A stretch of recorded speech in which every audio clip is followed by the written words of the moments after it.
আসসালামু আলাইকুম। আজ আপনাদের সাথে শেয়ার করব গরুর মাংসের রেসিপিটি তৈরি করার জন্য সর্বপ্রথম কড়াইতে কাপ পরিমাণ তেল দিয়ে দেব। তেলের মধ্যে কিছু পেঁয়াজ কুচো ভেজে নেব। পেঁয়াজটা ভাজা হয়ে আসলে এর মধ্যে আমি আদা রসুন বাটা দিয়ে অল্প পানি দিয়ে দেব। একটু নেড়ে চেড়ে দারচিনি, এলাচ গুঁড়ো 2 টেবিল চামচ, হলুদ গুঁড়ো 1 টেবিল চামচ, মরিচ গুঁড়ো 2 টেবিল চামচ, ধনিয়ার গুঁড়ো 1 টেবিল চামচ, লবণ 2 টেবিল চামচ দিয়ে মশলাটাকে ভালোভাবে নেড়েচেড়ে এর মধ্যে আমি গরুর মাংসগুলো দিয়ে দেব। এখানে আমি 2টা আলু ভেজে অ্যাড করে দেব। আপনারা চাইলে আলুটি স্কিপ করতে পারেন। সমস্ত উপকরণগুলো দেওয়া হয়ে গেলে ভালোভাবে মাংসগুলোকে নেড়েচেড়ে কষিয়ে নেব। গরুর মাংসটা আপনারা কষানোর মধ্যেই যেন সিদ্ধ হয়ে যায় এইভাবে কষিয়ে নেবেন। যত বেশি কষাবেন ততই ভালো হবে। যেহেতু আমি ঘরোয়া উপায়ে রান্না করি, একটু স্বাস্থ্যকর হলে খাবারটা ভালো হয়, তাই আমি তেল কম ব্যবহার করি। আপনারা যারা তেল বেশি খেতে পছন্দ করেন তারা তেল বেশি দিবেন।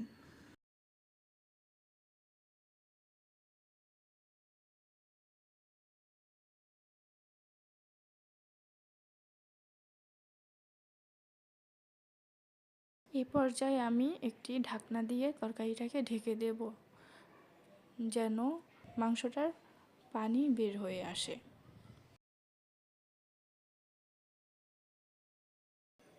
এর মাঝে আমি একটু পরপর নেড়ে দেব যাতে নিচে না লেগে যায়।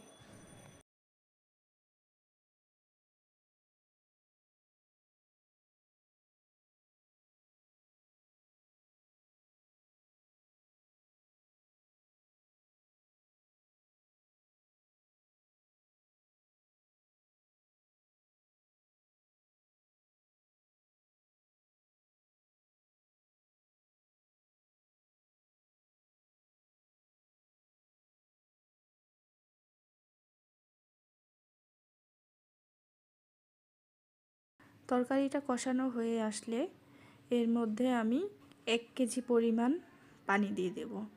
আমি এখানে 1.5 কেজি গরুর মাংস রান্না করছি, তাই এখানে এই অনুযায়ী আমি এখানে 1 কেজি পরিমাণ পানি ব্যবহার করেছি।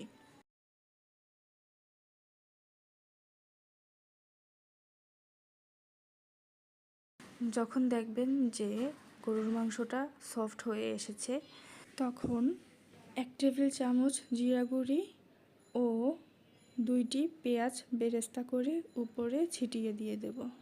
আমার রেসিপিটি তৈরি হয়ে গেছে। এই পর্যায়ে আমি রেসিপিটি একটি বাটিতে পরিবেশন করে নেব। আশা করি রেসিপিটি আপনাদের কাছে ভালো লাগবে।